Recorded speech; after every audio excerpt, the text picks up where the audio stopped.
Hola, mi nombre es Ana María Robles, soy estudiante de la Universidad Bicentenaria de Aragua en la carrera de Derecho y en la materia de Derecho Probatorio 2. Hoy les estaré hablando un poco referente a la experticia como prueba. Ahora bien, primeramente señalaremos la noción de la prueba pericial. Se establece que esta noción aparece en ciertos procesos judiciales. Se trata de aquello que un especialista en una cierta materia analiza un caso en cuestión, informándole sus conclusiones al juez.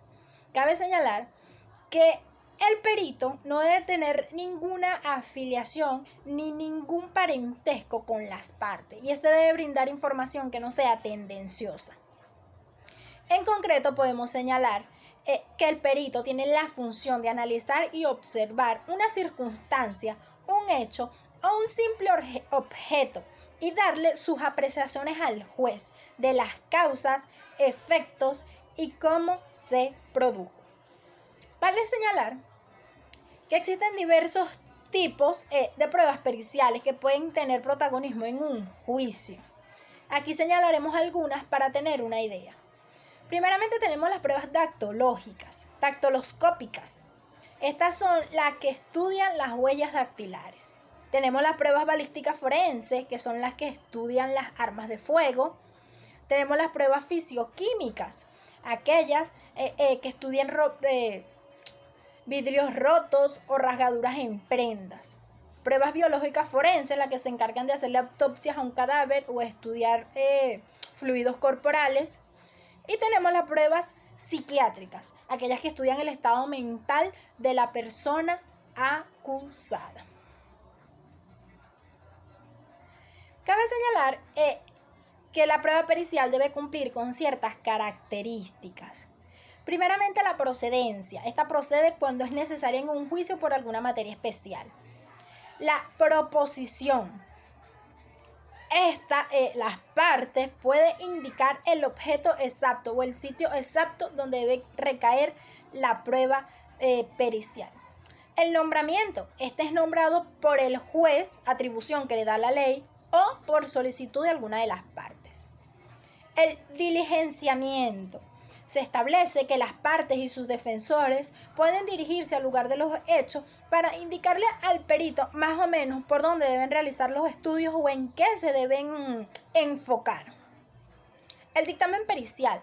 Se señala que después que el perito haga su estudio, este debe hacer un documento explicativo. Este documento se le llama dictamen pericial, el cual debe contener una descripción de la persona, objeto o cosa, objeto de estudio, y en las condiciones que se encontraba.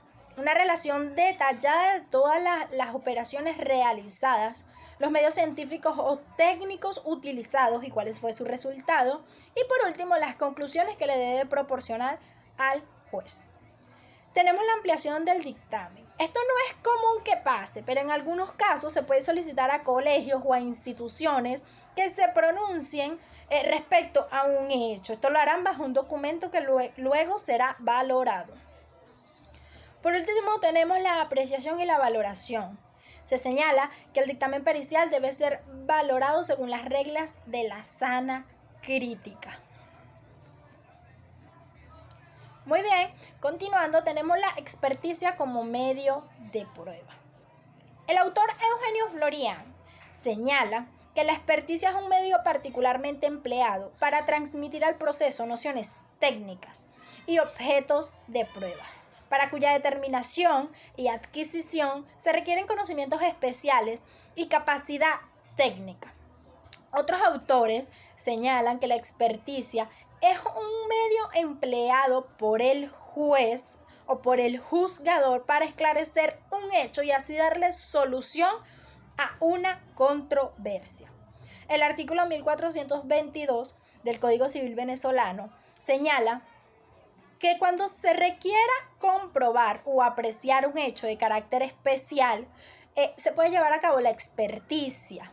Vale decir que el juzgador no aplicará la experticia en cualquier momento o grado de la causa o por cualquier situación, solo cuando se requieran conocimientos especiales.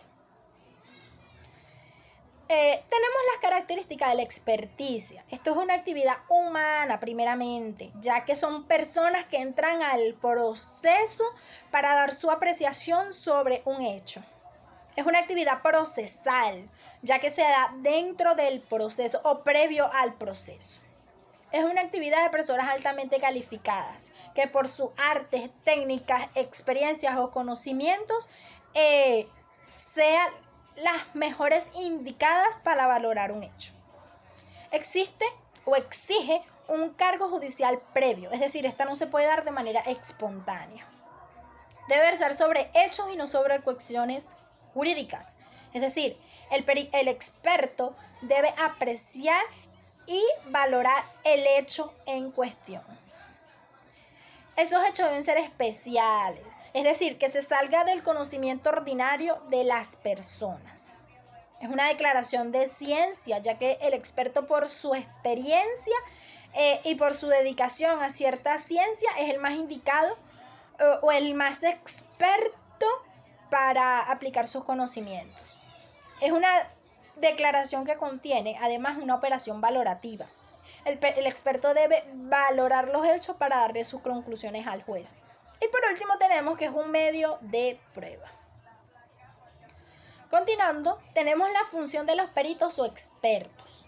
Primeramente, estos deben suministrar al juez los principios o las reglas de experiencias y técnicas de las ciencias, artes, letra, vida o funciones sociales, que por su carácter especial deban de darle una explicación o un dictamen al juez.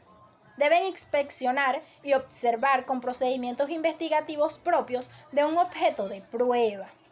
Es decir, esto deben basar sus procedimientos al objeto de prueba, al hecho indicado. Deben aplicar conocimientos o principios de la experiencia en el caso concreto. Es decir, esto según su experiencia en el dictamen deben señalar su apreciación sobre los hechos, su opinión sobre los hechos. Continuando, tenemos los tipos de experticia. Primeramente tenemos la judicial y la extrajudicial. La judicial es la que se da dentro del proceso, mientras que la extrajudicial es la que se da antes del proceso como prueba anticipada. Tenemos de oficio o a instancia de parte. De oficio es cuando es pronunciada por el juez como atributo que le da la ley, y instancia de parte es cuando es solicitada por una de las partes. Probatoria y decisoria. La experticia es probatoria cuando simplemente debe comprobar y apreciar un hecho. Es decisoria cuando las partes y el mismo juez le da fuerza de tal que su dictamen tenga efecto de sentencia o complemento de la sentencia. Por último, tenemos la naturaleza de la experticia. Se considera que la experticia no es un medio ni un instrumento de prueba, sino una ulterior actividad de elaboración de los resultados de los medios de prueba ya producidos y que debe situarse con las presunciones. Hay una gran cantidad de autores que señalan que el experto no hace la prueba misma, porque la prueba en concreto ya existe. Él simplemente pone en manifiesto las causas, efectos y consecuencias de la prueba.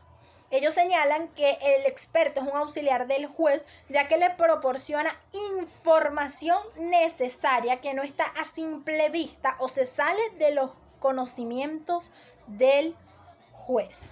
Vale señalar que la doctrina predominante ha establecido dos características de la naturaleza de la experticia.